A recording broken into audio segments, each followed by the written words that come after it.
Hi, everybody, and welcome to the dulcet tones of James Dean Littlejohn, your host. And we're in the Man Cave Chronicles. How the devil are you? Hopefully, you are having a good. Because guess what it is? Christmas Day. That's why I'm donning the cap and I am balls deep in Buckfast. So, how the devil are you? Hopefully, you're doing well. I'm here to deliver a Christmas message because mental health does not stop for anyone. And you know what? I've had a couple of days off, and I'm in that. I'm in that good spirit. I'm in that spirited area, and also, as you can probably tell, I have decorated the man cave. So, man cave has gone a little bit darker, a little bit sultry, a little bit seductive. So I've done a little bit of decorating in here, and I thought I would show that off. Hopefully, it is all of the appeasing eye. Hopefully, you're okay. Hopefully, you're all right. So, my last message that I delivered was a little bit. Just making it awareness that Christmas, not everyone has someone at Christmas, so it's really important that we make sure we reach out to those people. I sent all of my Christmas messages this morning to everybody. It's my routine thing every year. I go through all of my Christmas lists, and this is the importance of having the right people around you. So everyone on my contacts list are all the people that I like to talk to. Either on a regular basis or they're people that I like in my life. So I've managed to message every single one of them, and I managed to say Happy Christmas. And that's the important bit. That's the bit I like to do. I like to deliver a message on Christmas to let you know that the spirit is out there to have a good time. And it didn't help that I was up at 5:30 and I've been drinking Bucks Fizz since 5:30. I woke up and went, well, if this is the time you're getting me up, I'm going to have a tipple or two. So, but yeah, I've done a lot of reflecting actually. Which has ultimately brought me into hopefully a good podcast, because I've been reflecting quite heavily over the last year. And I like to do that. As you know, I like reflection. It's really important to reflect on the good things, the bad things, and everything that happens, really, because if you don't process those things, that's often when we get problems because we're not processing why things have happened. We're not trying to bolster the good times as well as trying to sort of understand the bad times, because we're all going to go through good and bad times through life. It chucks everything at us. We got curveballs. Life is not unique in the sense that you won't get a curveball every now and then. Even if you're wealthy rich, I'm sure you're going to get a curveball. Right down to the sort of the working class, as I call ourselves. Everybody endures some sort of good, some sort of bad. The problem is what we tend to do as human nature and sort of as a human race, if you like, we tend to focus on the bad times.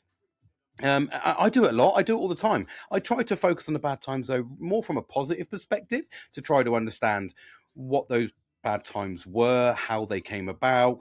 Did I do something wrong? Could I do something better? Or is it just happened to be that that's the way that the cookie crumbles, and it was something I may have done and maybe I was getting a bollocking for it. I don't know. I tend to live in that area and most of my life anyway. But yeah, so it's really important to reflect on the good times and the bad times. And do you know what? If I was going to give anything, any positive spin on that from my CBT therapy, my cognitive behavior therapy that I attend on a monthly basis, it's because I get to talk about the good times and the bad times. And often what I've learned through therapy is the bad times are there. They're going to be there. But it's how you deal with the bad times. The good times are really good, and we all love a good time, at the end of the day. But sometimes what we tend to do is we tend to have a good time. We tend to enjoy the good time. And then what we tend to do is throw that to the side. And then what we tend to do is go, okay, that's it then, that's it, job done. What we don't actually try to do is reflect and try and grab hold of and really analyze those good times and even analyze the bad times, because sometimes the bad times can be predictable. You may have done something and you thought to yourself, I've been arrested here. And you go to yourself, well, let's reflect on why I've been arrested. And then you sort of analyze those good times or you analyze the times that you were having, and you tend to come to the conclusion that you probably should have been arrested, because they're not going to arrest you for nothing. So, and I'm using that as a summary, but it could be anything, it could be absolutely anything you've done in your life. If there's a bad repercussion from doing that thing, maybe it's a justified response to what you did. So it's sometimes, and I say this all the time, actually, sometimes it's important to understand why you did what you did to try and mitigate avoiding doing it again. It's one of those things. It's really important. And it's something I've learned as I've navigated life. Bearing in mind I'm in my 40s now, so Although I will say I've chopped off my hair. You can probably see I did have slick back hair. I've gone back to short back and sides, and I did get my daughter. She probably lied to me, but my daughter did say to me I could probably pass as 30. I was like, oh, touche, sir, touche. What do you want for Christmas? Ultimately, it came out that she wanted something nice for Christmas. It was very expensive, so I put that down to that. I'll tell you what, I'm loving this Bucks Fizz. I'm balls deep in it, so please excuse me while I tipple on the Bucks Fizz. But yeah, so yeah, I've cut my hair. Why was I talking about cut my hair? I was just saying, we're sort of analysing these things, and ultimately, Christmas is a special time. It's a special time to remember these things. It's a special time to remember the year. I always use Christmas time to reflect on the good and the bad and the positives and the ugly and everything that's happened throughout the year. I think it's really important. I've certainly matured and understood myself a lot more because I analyze my things. I analyze everything. So, what would I say? I did this year that I could do better next year. It was quite a lot, actually, to be fair. Although there's things I didn't want to do, and I'm going to sort of analyze those things a little bit with you today. There's some things that I know I've had to do that I didn't want to do in my new role. And something that that is going to help me get to the next level, I think. But ultimately, the reflection period that I've had over the last couple of weeks, where I've been drawing down and saying Merry Christmas to everybody, and as I was leaving work, I was writing feedback for a lot of my staff. And a lot of the people around me, giving them feedback. I want to leave them with something to sort of end the year with, give them something positive to reflect on. One of the big things for me is I'm an absolute advocate for positivity. I try to push as much positivity as I can. I try to bring the spirit alive in everybody because it makes me happy. If you're happy, I'm happy. So, if you're surrounded by negative people, ultimately that will drag you down. So I was reflecting, and as I was drawing down for my Christmas time, I heavily reflected on work because it's been a roller coaster for me, and I shouldn't say that work is the be all and end all, but I'll be honest with you, it really is for me. Not the be all and end all because family and everything else, but as I've said this in previous podcasts, work does unlock a lot of the fun things in life. As much as we try to avoid it, as much as we try to say we don't want to do it, I say it on a daily basis. I don't want to fucking work anymore. And unfortunately, I'm not allowed these things if I don't have money. So you've got to endure those things. So how do you make things better? Well, my job isn't a bad job. As you probably heard, it gets me by, it pays the bills, and I'm surrounded by good people, and that's mainly the crux of what should happen in work. If you're surrounded by good people that can help you get through that 8 hours, 12 hours, whatever day you're working. But I reflected this year, and I was like, what have I done wrong that I could do better? And there was only one thing really that I think that I've been doing wrong, and it's something I rebelled against, something I did not want to change because it's not me, and that is my image. Unfortunately, I'm very much of the ilk, but I like to be a bit flamboyant. I like to be a little bit out there. Like I said, I've long beard. I had a top knot. I always wore nice. I always wore nice things, but I always wore casual nice things, and I kind of went for the whole rebellious look, lots of color, lots of jazz. I like to bring that to the table. However, to get into a leadership role, ultimately the senior leaders, if you like, I'm in a leadership role anyway, but to get to a senior leadership area, I have to change my image. I can't. I know that is what it is because I'm looking around at the people that are above me, and they're all the only common denominator that is missing is our image. Because in terms of work ethos, in terms of drive, in terms of commitment, in terms of loyalty, in terms of knowledge, I'm there. I know I'm there because I've invested in myself to make sure that I am in that area. One thing I haven't done is change my image. I refuse to be fair. I didn't want to. People say to me, why did I have long hair? Well, I'll be honest, I had long hair because I was 42 at the time. And yeah, about 2 years ago. And I said to myself, I didn't want to go through life not having long hair, which is a bit of a weird one. I know, but as you get into your 30s, late 30s, early 40s, you start procrastinating on a lot of things that you haven't had the time to do. And one of those things I didn't have is I didn't have a beard. I wasn't allowed a beard in my previous job, but I'm here. I'm absolutely flowing with the beard now. But the locks, I didn't have the locks, so I said to myself, I want to grow my hair. Did I look right with that hairstyle? Absolutely not. No, I didn't. I've looked back at my. Do you know what the reaction factor for me was? Um, my daughter passed. My middle daughter passed her driving test last Friday. And I had a photo with her. I was in work, and I'd been, I'd been in work from the Monday to Thursday, and I was working from home on Friday. And I was just out here, and I was just beavering away. I hadn't done a lot. I hadn't even had a shower, to be fair. I literally got up, dragged myself out of bed. It was on the wind down to Christmas. I just couldn't be asked. I was just kind of like, I just want to get through these next couple of days. I had 2 days left to work. And this was the final day for most people. I'd had a couple of days of work this week, so I worked up to the 24th. But I took a photo of myself, took a selfie. I was like, I'll have a fucking selfie with me and my daughter. Holding a pass certificate. Super proud moment for me to have my second daughter pass her driving test now. So that's 2 of 3, one more to go. And yeah, I was super proud. But then I saw the photo of myself and I went, fuck me. You look old, you old bastard. So I literally went out on a Saturday. I was shopping around and I felt a bit disheartened. I think I was. I'd come to the end of the year. I'd had a bit of burnout, because it's been an arduous year at work. Very, very rewarding, but at the same time, very, very difficult. I will say it's been difficult. But I got to the end of the year, took this photo, saw myself and went, fuck, you look old. I didn't really sort of pay much attention to it, but I went in on the Saturday, booked an appointment to get my hair cut, but a proper appointment, not a barber. I went to a proper stylist. I was like, I'm not styled it now, so please don't you look at this as the style. This is Christmas morning, 5:30, right? Give me a fucking break.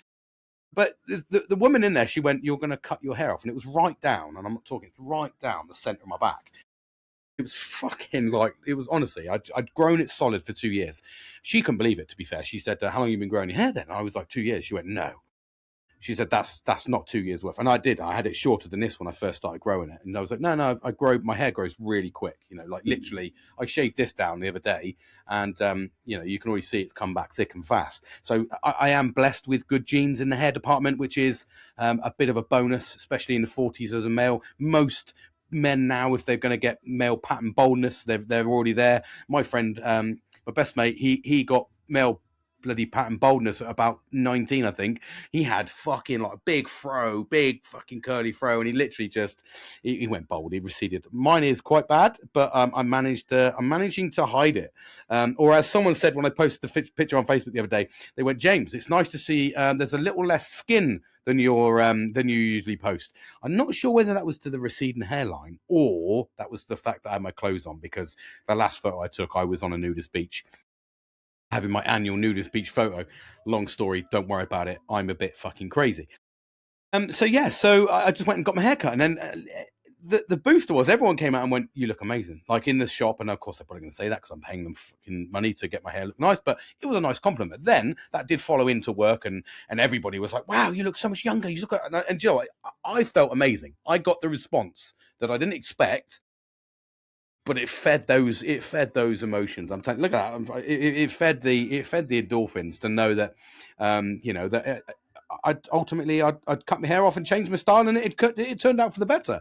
So, and then I went and bought a new wardrobe, which was another thing. So hopefully I'm going into 2026. That's the only thing I can think of that is probably holding me back a little bit, because you've got to be seen as perceived as conforming with society, which is something I don't like to do. I was rebellious because I didn't want to do that. I like to be myself. I like to be unique. I like to be who I am.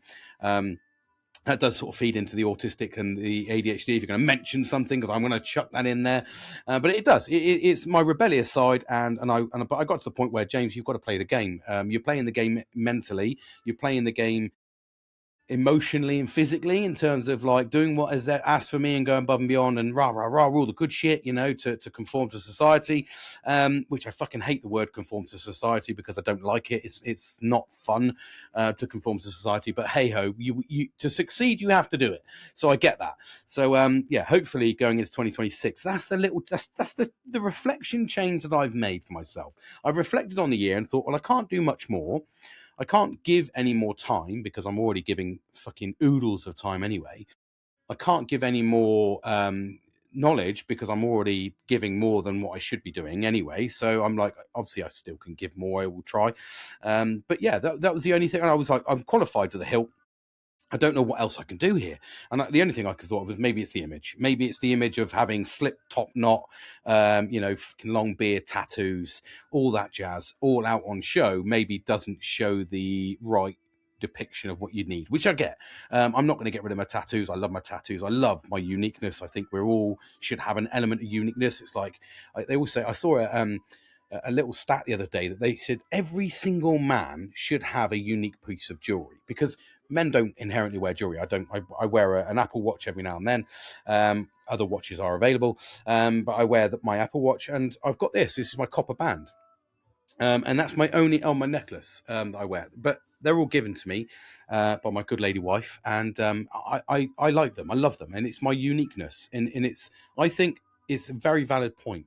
Every man should have some sort of unique piece of jewelry, something you wear every single day. My dad's got a signet ring that he wears, and I absolutely love it, and it's something I want. It will never fit me, but it's something I want off my dad eventually. It's one of those things, you know. He's got a really nice necklace as well, to be fair. I'm going to try and rob that as well.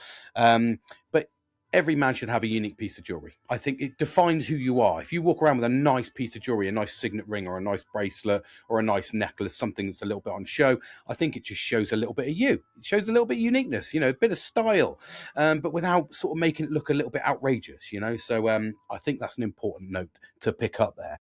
So so hopefully that was my reflection. I reflected quite heavily, especially from the last podcast where I was talking about mental health in general this time of year.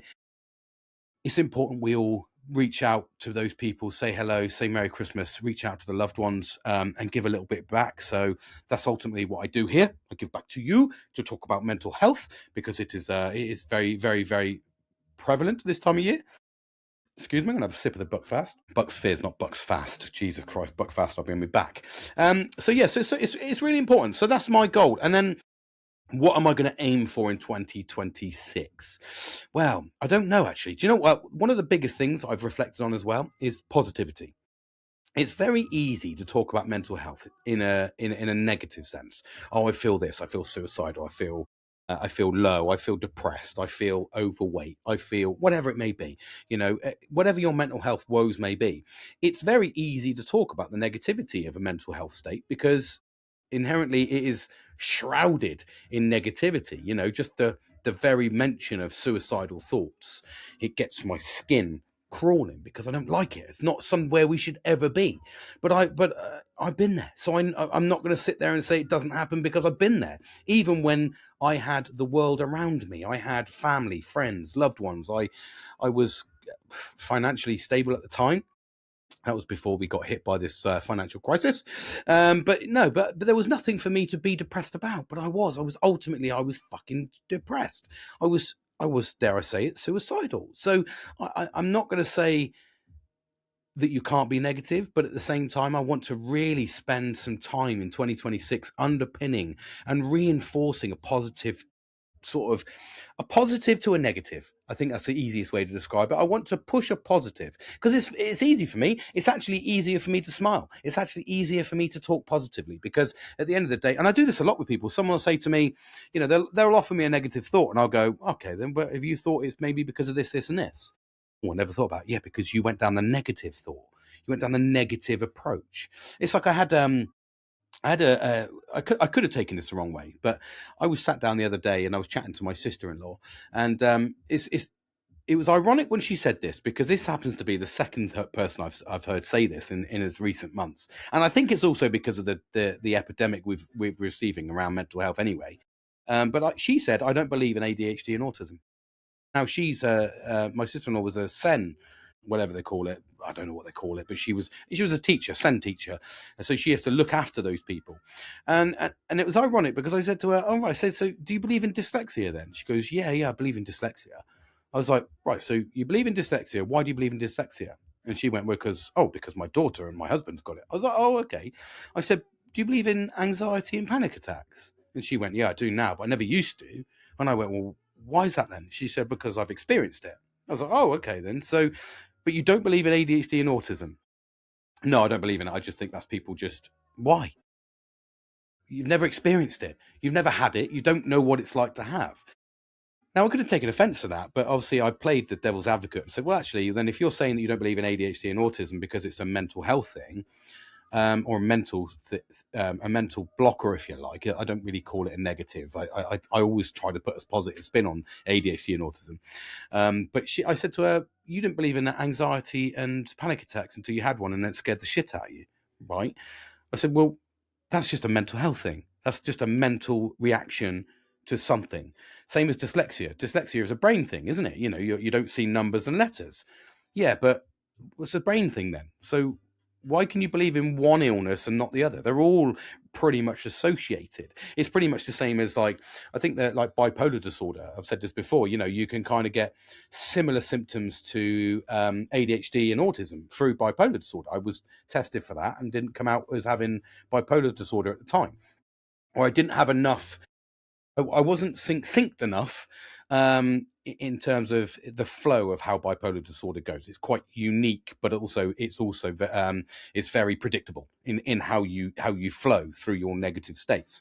Whereas ADHD and autism, you get those traits, but at the same time, it's not the same. You don't get them for the same wavelengths or the same periods as, say, bipolar disorder.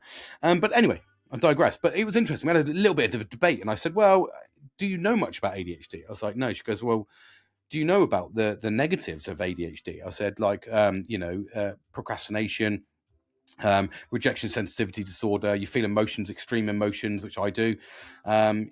Addicted to things, addicted to sex, addicted to drugs, maybe addicted to rock and roll. Sex, drugs, and rock and roll addicted to. But there's so many things that you're addicted to because of the dopamine that you're deficient of. You don't get happy in life, and you try to seek that happiness. I was like, so, but do you know what that's like to be addicted to sex, for instance? And she went, well, no. I was like, exactly. But it's a horrendous addiction. It's horrible, because when you can't get it, you go looking for it. When you go looking for it, it's surrounded by negativity and risk and everything else. So you try to suppress it. But with suppressing that sexual addiction to try and find dopamine, you end up making yourself really angry, which means you end up then inherently, like I did, reacting very adversely in very difficult situations and skyrocket into a really negative place. So I said, you don't understand that. I said, do you understand the fight between structure and not wanting structure? No, I have that. I want structure to keep myself happy, but at the same time, I don't want structure. I want unpredictability, because I want to be able to enjoy that, get that dopamine rush. If you tell me what's going to happen, I'm not going to be the same enthusiastic nature as I am if I'm going to be doing it as an unpredictable thing. So there's so many barriers. It's so complex, but at the same time, it's so unique that it is hard to understand. And I think I do say to myself, well, what gave you that thought process? She said, well, I'll be honest with you, James.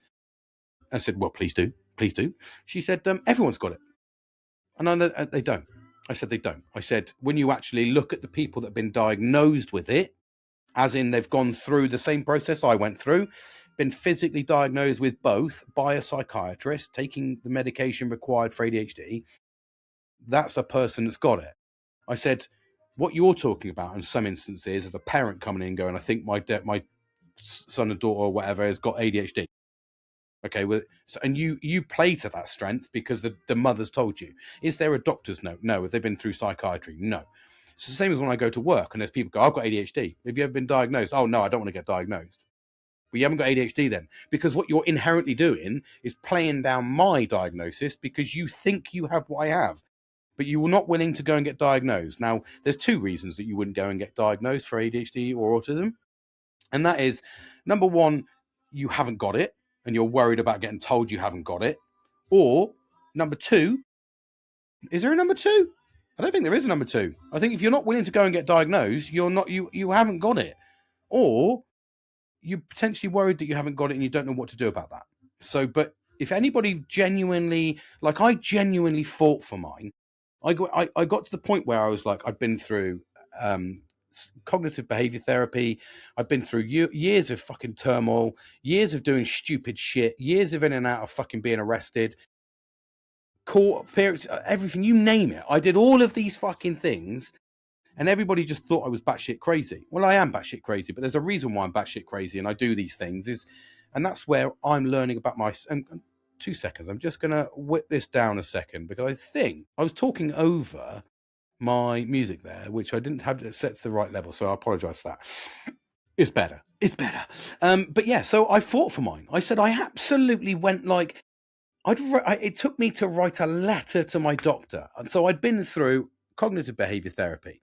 I'd been through a diagnosis for PTSD, and that was what I was diagnosed with ultimately in the end because it was linked around my car crashes. I said I've been through an anxiety diagnosis. I've been to another psychiatrist to get diagnosed with bipolar disorder. Didn't get that. Got diagnosed as a result with permanent PTSD and anxiety. And I was like, well, I haven't really got anxiety. I'm anxious about certain situations, but that's because of the driving. But there's something underlying here. And I went through about another 2 years of going, just fucking, there's something wrong. I can't keep living like this. And that's genuinely where I got to. I could not keep living without this, without understanding what the fuck is going on with my brain. Why am I doing risky things? Why am I doing stupid things? Why do I find it difficult to do this? Why am I reacting so emotionally? All of these things were playing through my fucking mind. And there was serious negative connotations to everything I was doing. You know, when I was chasing dopamine and doing stupid things, there was a negative connotation to that.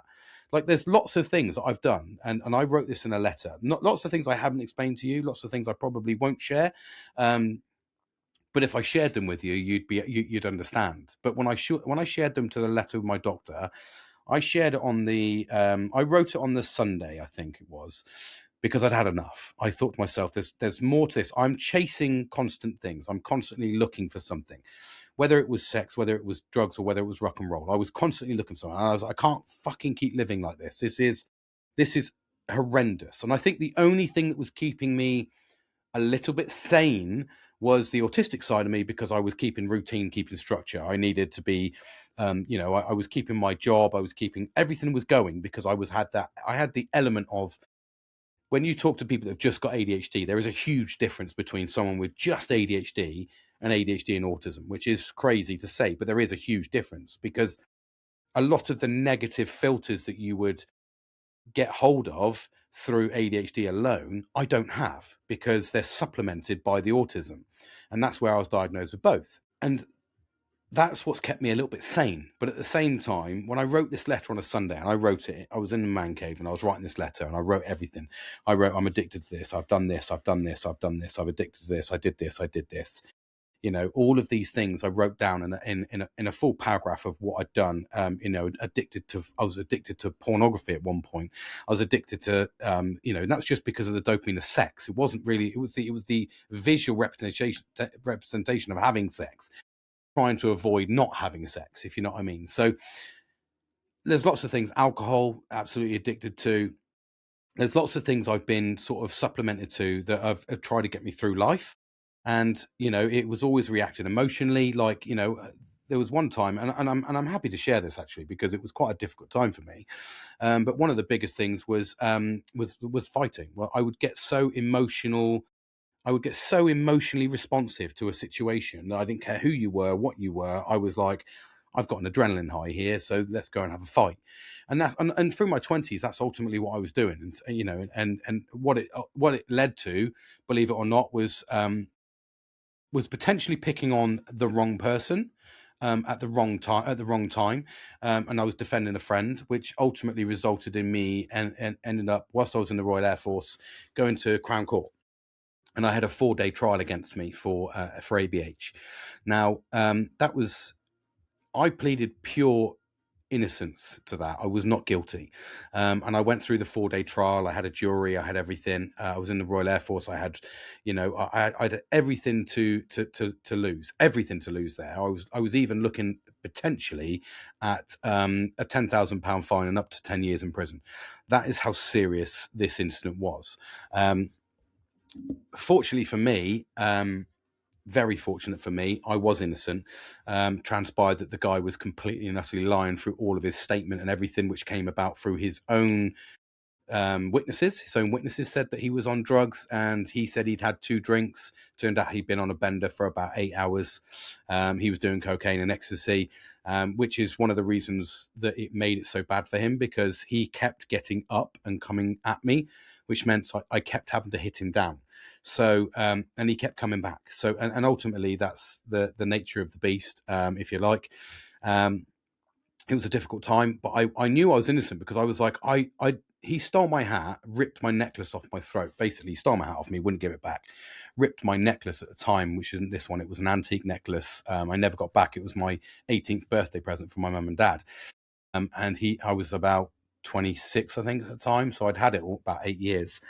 And it was an antique. It'd been passed down, and he ripped it off and threw it away, and they couldn't find it. It was gone. But that was ultimately where it started, and it resulted in us having a fight, and me winning. If you're going to call it a winner and lose situation, I don't think there was a winner in that situation. I don't think there was a. I think we were both losers in that situation, and I've certainly matured in the sense that I don't want to do that ever again. I don't like it. Don't enjoy it. Although the dopamine at the time was what led me to do that. I had no fear. I had no fear of any repercussions. I didn't care about repercussions. But fortunately, I sat a 4-day trial, and I got unanimous not guilty through a lot of fear, basically. And that was because I fought the system, because I was like, I'm innocent here. Yes, I've done damage to this guy, but this guy kept coming back to me. So it's really, really important that people understand, and it does infuriate me. I do get very passionate about ADHD and autism, because autism comes, and I get frustrated when people say everyone's got a bit of ADHD and everyone's got a bit of autism. No, you haven't. Yeah, there is. We all carry traits, because there's certain traits that we may have, but it's the full traits. It's how far you are on the spectrum, and there's lots of things like right and wrong is, for me, is a real big thing. And I see black and white. I don't see a grey area unless it benefits me, and then for some reason the ADHD takes over and it goes, have a little bit of fun. But that's a difficult time for me in my life, and I've had a few of them. I was arrested for drunk and disorderly loads, because I just used to go out and get absolutely battered. And then I would get done for drunk and disorderly. That was about 3 or 4 times. And that was because I had no limits. And that's the difference, is that, and that's where I get frustrated with people when you hear them at work and stuff, and they go, "Oh yeah, I've got ADHD. Oh yeah, cool. When were you diagnosed? What medication are you on?" I'm not on medication. I've not been diagnosed. I just know I've got it. Okay, you haven't. Go and get diagnosed by a professional. You're not a fucking professional. Just because you've got certain traits, there's a lot of negative traits. And I know when you often speak to them and they say, "What are your traits?" "Oh, like I'm really disorganized." "Oh, okay. Is that all it is?" Yeah, but I know that's ADHD. That's not. Just because you're not taking control of your fucking life. Not it. And I think that's the importance of it, is understanding there is a huge negative behind this. And it's important to understand that. And that, otherwise you're just going to basically you're just belittling everyone that has these problems. And yeah, there is an epidemic of people out there that have been diagnosed. And I think that's probably because there's a lot more knowledge about it. There's a lot more awareness about it. But if you're that committed to try and understanding yourself, and I always say the purpose of getting diagnosed is not to walk around with a label on, although there is people that do it, and there's people that will get their kids diagnosed with it, so they get shitloads of money because their kids have got ADHD, which is a flawed system, if you ask me. I think it's more about understanding yourself, and I think that, and I've said this many times in previous podcasts, you really do need to understand yourself, and then learn about your traits, learn about what your triggers are, learn about everything that is inside of you and how to manage it, because that's the only way you're going to succeed. Like for me, I know, prime example, I've reflected on my last year and I thought, I don't know what else I can do. I genuinely don't know what else I can do. And it must be my image. Now, that's something I never wanted to change, but I know that I've got to change that to be able to succeed in the environment I'm in. So how committed am I to succeeding? I can sit where I am and fucking smile and wave and just go, "Hey," or I can change myself just that little bit to make myself fit in, conform, and get success. That's ultimately what we do it for. We don't work for the sake of just fucking working. Some people do, but I work for success. I've got aspirations, career aspirations to be up at the top level. I'd love to be at the top level, making proper strategic decisions. That's where I want to be. That's where I see myself. I get very held back, is the easiest way to say it, because normally I'm quite loyal and committed, so people don't want to lose that from the area I'm in, and I make myself invaluable to the point where I don't get pushed or get moved. It's a double-edged sword, really. But for me, that was a little reflection bit, and that was something I had to change. Now, when you see people around life, and this is the bit that frustrates me, is they walk around and they go, "No, I'm going to stay how I am. I'm going to stay doing what I am." Like you see people that are like they stress with noise, so you see them all the time now. Kids walk around with fucking headphones on. Why? Take the fucking headphones off. Get used to the noise. And then what you do is you go out and you give yourself little bits of that noise to be able to succeed in life. I never had, because I was diagnosed late, I never had any of those bonuses of knowing that I could shut myself away. I have a man cave now, so I sit myself in here quite a bit and I reflect and I decompress and I do a bit of yoga and I do a little bit of mindfulness, I do a bit of reflection, and I drink some Bucky, a bit of Bucks Fizz. Chin chin. So I do a lot of that, but that's because I know that's the way to succeed in life. I know that I have to go to work, I have to perform. I have to go to work, I have to perform, I have to play the game, I have to conform to society, I have to walk in all jovial, rah rah rah, and have a good time, and then I go home and I'm exhausted. So what I do is I take myself out of all of that exhaustion sort of situation and I decompress. I do the right things methodically to make it so that I succeed in life, to get myself to the next day. There's too many people that walk around and go, I want the world to accommodate for me. And I'm like, no, the world is not going to stop because you don't want it to stop. The world is going to carry on. You're just going to make things really, really difficult for yourself. But you see them all the time, walking with headphones on. And I think, well, take your fucking headphones off and endure the time. You have to build up a tolerance to it. I know when my tolerance is done. I can go into work now, Monday to Thursday. By Thursday, my tolerance is completely exhausted, completely fucking. And to be honest, there's been no different because all of my jobs hated working on Fridays. Absolutely despise working on Fridays, and it's because I'm mentally exhausted. I'm socially, emotionally, and physically exhausted by Thursday. There's nothing I can do about that. But I've learned over the time to shut myself down on those Fridays. I don't socialize with anyone on a Friday. I'm like, leave me the fuck alone. I'll do a bit of admin and I'll switch off for the day. Now, I know that is what makes me tick. That's what makes me succeed. So I've done everything I can to keep hold of that. That's precious for me. My Fridays are my precious as a day for me to decompress so I can enjoy the weekend with my family, my loved ones, because I know that I've had an afternoon decompressing. If I went from working Friday till 4 o'clock at the same pace that I'm currently working Monday to Thursday, then Saturday would be a write-off because I'd be fucking physically exhausted, because I'd also be rebellious on a Friday and want a game and chill out and chat with the boys. And then Saturday I'd be written off. And then Sunday I'd just start coming to fruition, but I'm ready to start again on Monday. So I've learned that Friday afternoons are about, I get a 4-hour window between closing up shop and my family coming home at 4 o'clock. So 12 o'clock, I switch off every single Friday, no later than 12 o'clock. So I get a 4-hour window to do a bit of cleaning, do a bit of grooming, do whatever I need to do, chill out, relax, put some music on, do some mindfulness, do some reflection, sit in this man cave in my chair and have a good time. Then when everyone comes in, 4 o'clock, they come in, I'll start tea, get tea ready, job done. Family's happy because I'm happy. I'm not coming in emotionally deregulated going, fucking hell's going on here, you bastards, and going absolutely fucking balloonsville. I don't do that. I don't. I've put in the right coping mechanisms that have worked for me in my life. And that is the important thing. So my diagnosis, although I talk about it I'm a big advocate for it because I think it's important to understand people that have it. I think it's important to understand the nuances that it comes with. Yes, we can be a party animal with ADHD, but at the same time, we can also be, a real recluse with that. We can really shut down. We can also really emotionally react. Now, there's a lot of people, most people in my life now have been with me for most of my life, I would say. The people in my little inner circle now, my little circle of trust. There's a lot of people in. There's a few. There's actually few people in my circle of trust actually, but the ones that are in my circle of trust exactly know how I react. They know I'm an emotional reaction person. They know I need to let off a bit of steam. They know that if James is off fucking running around taking his clothes off and he's running through the fucking streets naked because he's drunk and having a good time, let him have a good time. If the police are there, warn him, get him inside, get his clothes back on. Everybody around me, that's a circle of trust. That is a circle of fucking trust. You cannot break that circle of trust. Those people in there, they're valuable and they give me everything I need.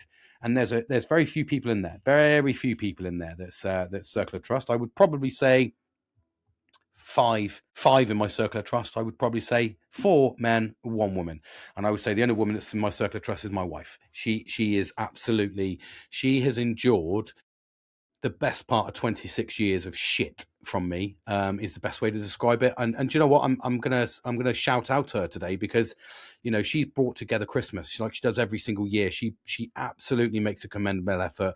I've just had an absolutely slap up roast dinner.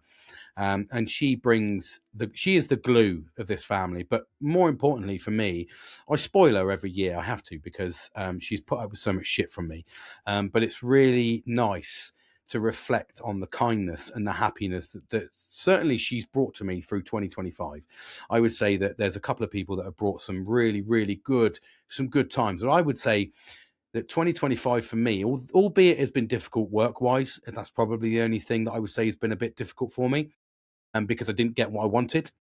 However, I needed to slow down. I needed to reflect on that, and I have done. And I think I've come out with a positive approach on that. So I'm happy moving into 2026. But I would say my life in general, 2025, I definitely say is one of my best years. For things like I went to Arbroath with my brothers, my dad. We spent a week up in Arbroath, which was absolutely impeccable, doing lots of walks. We've got that as a routine thing now every single year. We're doing Wales this year. We're going up to do some infinity pools up in the Wales, some cold water swimming and all that sort of stuff in April. Again, that's our April, so I'm doing that every April. I started that last year, and I'm going to keep that going every year. That was impeccable. My annual Benidorm trip with the lads grew, and there's more people that came along. That was absolutely incredible. Absolutely loved that. Full debauchery for a week. Living in the 90s disco era, and just lots of in between trips and stuff. I've got my camper van. We bought a tent box this year to make the camping even easier. Fishing with my brothers. There's so much that I've got so much to be thankful for this year, that the reflection was really positive. It left a smile on my face, actually, because inherently most years have been quite negative for me. They've been sort of challenging, either trying new jobs. The last 5 years have been a roller coaster anyway, because I've had 3 new jobs in the last 5 years. Because I've been trying to move up the ladder. But with that comes a lot of turmoil, because you have to understand the job and work your way through it, make new friends, make new colleagues, find out who the backstabbers are, and find out the people that are going to try and shit on you. So there's lots of negativity, which is why I think for me, work was a bit of a driving factor for that negativity towards me, in mental capacity anyway. However, I've reflected on that, and I've had a very good end of year, which resulted in a nice little recognition from a lot of good people. So I would say that has been put to bed quite nicely, ready for a fresh start in 26. And like I said, the little cheeky reflection on my attire and how I look, I think will only benefit me. I'm hoping so anyway, because if not, I'm not growing my hair again. That, like I say, that was the thing for me. In my 40s, I didn't want to go. I didn't want to get to the end of my life and not say I've grown my hair long. To at least say, what does it look like? I'm trying to think what it looked like then. It was like I think I looked like a Viking from Wish or Temu. That's basically what I think I looked like. It didn't help with the receding hairline, because I would have needed a hair transplant to get to that bit there, so it actually didn't look like it was like, because when you fucking yank it back, it looks absolutely horrendous. It's like the old Essex slapper in it. But when you've got a receding hairline, it just looks like a big McDonald's sign. So I think, if anything, I've just helped make myself a little bit younger, although I've got a bit of salt and pepper. But we all like a bit of distinguished salt and pepper in the old beard. So I think for me, my reflection's been really happy, really positive this year. It's had some good results, some good tangible results. I've certainly enjoyed this year. Work-wise, I think I've got into a nice steady state, and to finalize this year in a positive way was definitely not on the cards for me. I thought it was going to be the other way around, because I was looking for a new job 2-3 months ago, got offered a job, didn't take it. Did not take the job. I didn't take the promotion. I didn't take the new outlook. I decided to reject the offer. And that was purely on the basis that I was moving for the wrong reasons. And I was moving into a job, albeit, yes, more money, yes, a promotion. It was more responsibility, less of a work-life balance. So I was like, No, stick with what you know. Stick with what you know, and the fruits of your labor will come to fruition at some point. So, yeah, that was me. That was a good tail end of reflection for me. And then, like I say, the attire thing was just a little tweak, just a tweak to see if that makes a difference next year. But certainly seems when I went into work earlier this week, Monday, Tuesday, I went into work. The reception I received from a lot of unusual people I wouldn't see, but it was very positive. It was very, you look amazing, loving the new look, well done. And it was all from the senior leaders. That sort of kind of says all it really needs to say. And it's ironic because I always wanted to go to work looking smart. And I don't go to work looking smart, not smart. I don't go looking horrendous. I always dress nice, but I think it was the image, the facial image just looked a little bit like, fucking Wayne, what are you trying to do, mate? And like I said, I didn't want to be one of those people that I wanted people to adjust for me. Sometimes you have to conform to society. As much as it pains me, as much as the rebellious side of me doesn't want to do that, I think it's only going to benefit me. So at the end of the day, play the game if it wins, and I think that's where I'm going to ultimately result to go. I've had a little break in there, but I'm just going to, I've taken some notes. I'm going to have a sip of my Bucks Fizz. Hopefully, though, you're reflecting well, enjoying your Christmas period. Let me find out let's get my notes. I should have had this ready. Piss poor prior planning prevents a piss poor performance. All the P's. All right, here we go. So what have I got? Reflection. It's not. Oh, that was it. So that sort of ties into the little bit. I know I've already spoke about it, but I put down there reflection. It's nice to feel part of something, and that was the. So I got basically what was the ice on the cake for me at work was I got some really positive news from all of my bosses. So I say all of my bosses, bosses and bosses. So they all gave me invaluable feedback, and if I cast my mind back quickly to when I was leaving, the general consensus of the 5 people that were going to be in part of that, then one of my bosses and the leaders around me, they all scrambled to keep me. They all said, we can't promote you. There's nothing we can do in-house at the moment. We're on a recruitment ban at the moment. So there's nothing we can do, but we don't want to lose you. What can we do for you? And I was like, I don't know, but just to feel needed and to feel that I'm doing a good job is part way there. Yes, I want the promotion because I want to, of course, I've got ambitions. I want to get to the next level because the next level means I'll do something for another couple of years and I'll go to the next level. Those sorts of things will happen. So for me, it was the validation. And I said this to my last time, I said it's that validation piece that you need as a neurodivergent. It lets you know you're doing a good job. And I left knowing I did a good job. And I was reflecting on that quite heavily. And that's when I wrote that down the other day. That was my last thought. I was trying to go up the thoughts there and see what I'd last put. But it was important. And it's important to feel that. And it's important that I actually cascaded that down to other people. So on the feedback that I was receiving, I was also at the same time giving feedback to my colleagues to say, well done. Thank you very much. You've done a great job. Keep it up. Let's see some good stuff in 2026 because I want them to know they've done a good job. And again, I think it's really important. We all get siloed. We all get this little tiny bit where as long as I'm okay in my little barrier, that's fine. But actually, no, you need to extend that out a little bit further. And I think for me, that's what I try to do. I try to do that all the time. I try to extend my positivity. I try to bring the party wherever I am. But yeah, reflecting on that, it made me feel valuable because everybody, when I said to them I was leaving, and I didn't tell everyone I was leaving, actually. I told one person I was leaving. That one person was so worried about me leaving because the job I was going for, they knew I would get, and I did. They panicked because they thought, we're going to lose James quite quickly here. I need to do something about this. So that message got cascaded quite quickly within a day. The next day I'd come into work. So that was on the Monday. I told her, my supervisor. And then on the Tuesday, there was jungle drums and I heard little whispers. And then Wednesday I got called into the office and they were like, what, you're leaving, James? What's your driving factor? Is it the workload? I was like, not the workload at all. Nothing to do with workload. I said, you keep piling work on for me. I fucking love it. I don't get stressed from work. It's the recognition. It's the knowing I'm working above my pay grade. I know I'm doing lots outside of my terms of reference. You're not rewarding me for it. And I know I've got a knowledge set at the moment that is only going to fade as I get older, and I want to utilize it whilst I'm young. So there's my common fact. There's my factors on the line. I laid it on the line. So they were like, well, okay, thank you very much. We'll take that away. Now, did I get the result? I didn't get promoted. No, I didn't get any extra money for it. No. What I did do, though, was I got a promise that any work I do above my terms of reference, if you like, will be rewarded. So I was like, okay, then. So there's a starter. So you're acknowledging what I'm doing now, which is good. but I also want the promotion. And they said, yes, you are on the next list for, I think they call it something level review. CLR, I think it's a great, it's like a grade level review. And it's, don't worry, we've got your back. We don't want to lose you. And it was just those, out of all of it, it was the word at the end, we don't want to lose you. Because most organizations, when you go in and say you're going to go, most organizations will say, well, if I can go then, go dickhead, you're replaceable. You're another number. I've made it so that I wasn't replaceable, which inherently has had a detriment to my promotion because they don't want to lose me where I am.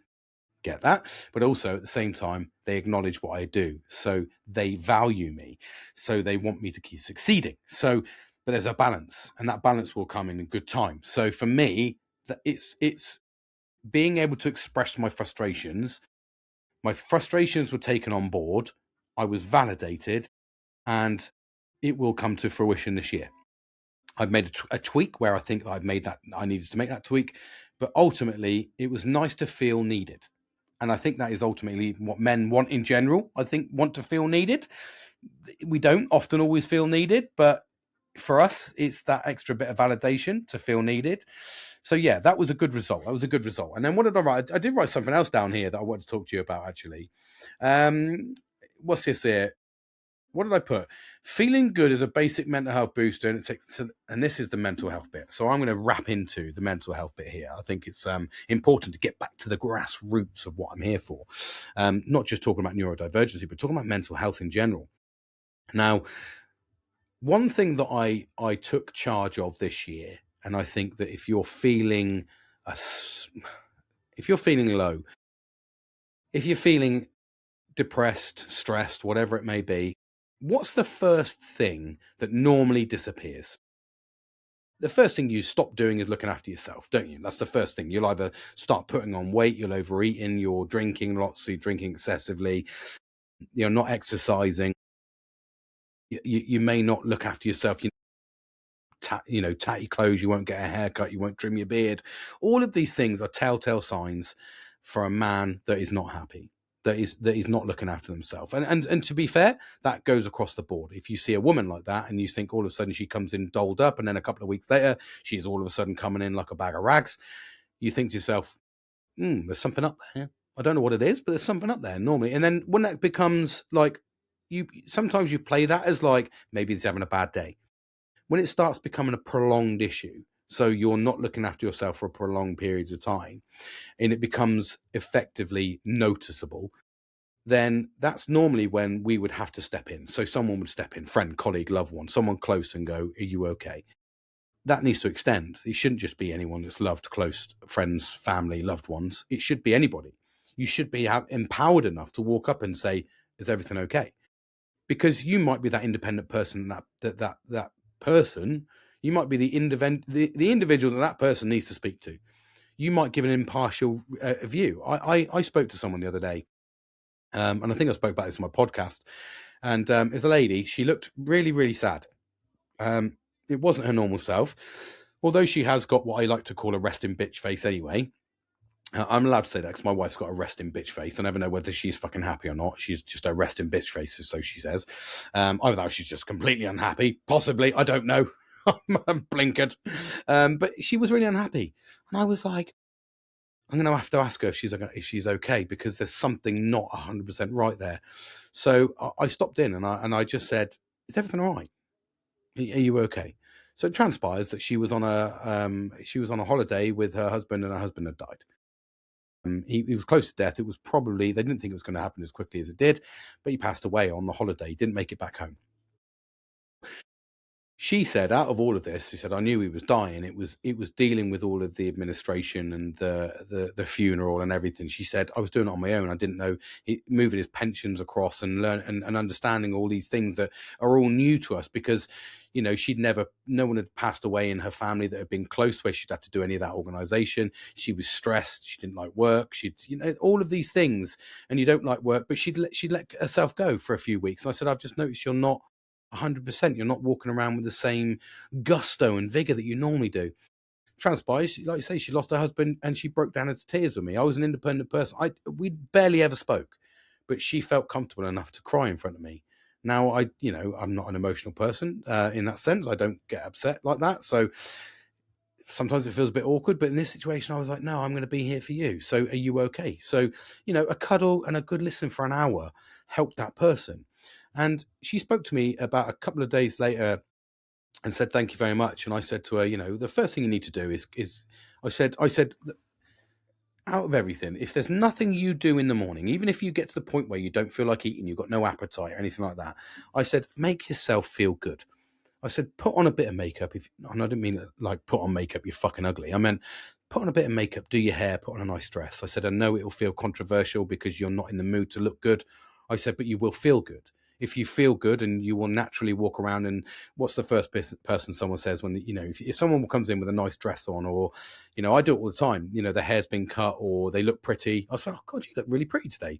And I'm not hitting on them. I'm genuinely saying, you look amazing. Well, I love that jumper, or whatever. It may be a fleeting comment that means nothing. It means nothing to most people, but to that person that day, that's empowering. So I said, dress yourself up. I said, get into a routine of doing that, because it's a basic fundamental thing, is to look after yourself, is to make sure that you look at you like I say, it's the first thing to go.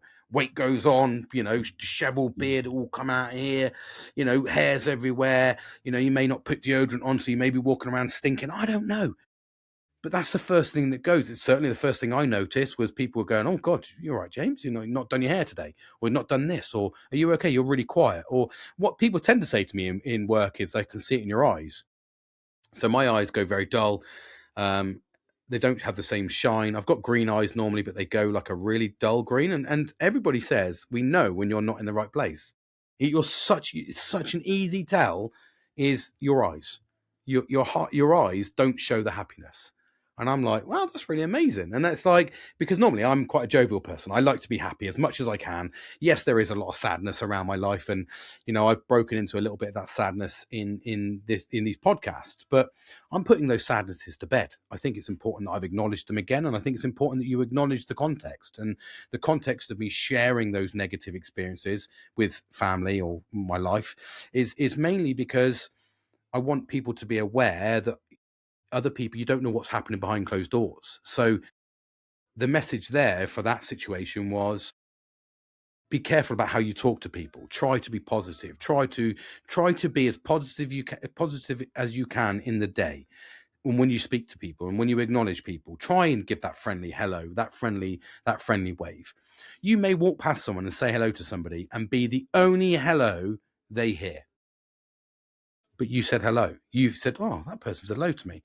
You may give them that food for thought. And I think that's important for me. Is as much as it's been a negative experience, I've been to a lot of therapy, and I'm making inroads into my life. Like I said, 2025 is probably one of the most positive years I think that I've had. I'm very, very confident about 2026 because things are getting better. My kids are getting older, so they're less dependent on me. They're all driving. They've got their cars. They're insured. They've got jobs. That one's going to college as well. It's all positive stuff. It's all stuff that I've endured for the last 10 years to make happen, and it's now coming to fruition. It's coming. The good stuff's coming. And there's people like I spoke to a friend. I haven't spoken to him for about 2 years. Andy McTaggart, an old RAF friend of mine, and he messaged me, and he's somebody I never thought would have kids. He was just a fucking party animal, real, like, massive into the gym, very, very self-centered in a positive way, if you can say it that way. Very, very vain. I never thought he'd had kids. He messaged me the other day saying, "How are you, big fella?" He's got 2 kids. I was like, fuck. That's fucking mental. But he's on the start of his journey. I'm like, fuck you. You're on the start of it, mate. I'm finishing my journey and getting my life back. He's like, he's jealous. He's like, fuck you, you bastard. But I think it's important that, all of those hard work. So there's always a message behind something. And for me, the message was there. Be careful about how you talk to people, interact with people, because you don't know what they're going through behind closed doors. You may be the only positive they see. Those interactions, they could be certainly when I was feeling in my lowest point, that's the easiest way to say it. If you're speaking to someone in that final day and they piss you off, it's not going to give you the positivity, is it? It's going to give you the negativity. You're going to go, fuck this, and I can't be arsed. So, but if you can reflect on some positives at the end of your day, where people talk about you, the compliments, if you can compliment somebody, compliment them. I guarantee 9 times out of 10, a man will have not received a compliment for a long time. We never get compliments. But if you walk in and go, fucking hell, mate, you look dappered up there, mate, looking good. Oh, you've had your ears lowered, mate. You had your fucking haircut looking sharp. You don't have to be, you don't have to go into the full homosexuality and make them feel uncomfortable bit. You can go into the whole bit of going, you look good, mate. Well done. No, I'm liking the shirt, mate. That looks suave. Because I get those compliments every now and then. When I make an effort, people come and go, oh, fucking hell, your beard's looking stunning. Or I used to get little messages going, do you know that guy with the beard? It's fucking lovely. I want to tell him he's got a nice beard. And I was like, oh, thank you. I'm very well groomed. Very well groomed. But it's important that that message lands in the right way. It's not about me going, oh, here I am, and sharing my most internal secrets and stuff I've gone through for attention. It's mainly about the message here is mental health, and that is clearly what happened for that woman at work. She just needed someone to talk to. She didn't. I was completely independent, and I've had it through numerous people that I've spoke to, and I've given them the time of day. I've given them a time of day and said, let's sit down, and they've offloaded, and I've gone, fucking hell, brilliant. Do you feel good? And you build a bond with that person because you're willing to listen. If you walk around and give a compliment, people are like, oh, he's always full of positivity. That's what everybody says about me. And I genuinely mean that. Everyone says how positive I am. I sent 30 messages this morning to all the people in my phone book. It's not a lot of people, I know, but that's my book because that's the only people I want to interact with are those 30 fucking people. And all of them came back saying, thank you. Fucking brilliant. Hope you have an amazing day with your family. Now, they don't see the negative side of me because I mask up so fucking well. But there's times in here where I've been broken. I've sat in here and I've actually reminisced and gone, fuck, I can't do this anymore. There was times this year where I thought I couldn't do it. And I'm still here. I'm still chatting to you. I'm still talking to you. And I'm talking about the positives that are going to happen in 2026. I'm talking about trying to better my life. And one of the big key parts for me is making sure that I share positivity. Even if there's a negative connotation behind something I've endured because of neurodivergency or mental health or whatever it may be, it's making sure that the message is out there to say, it's going to be okay. It's going to be okay. And 9 times out of 10, if you're having an anxiety attack or a panic attack, I saw a statistic the other day that 87% of things that people panic about never happen.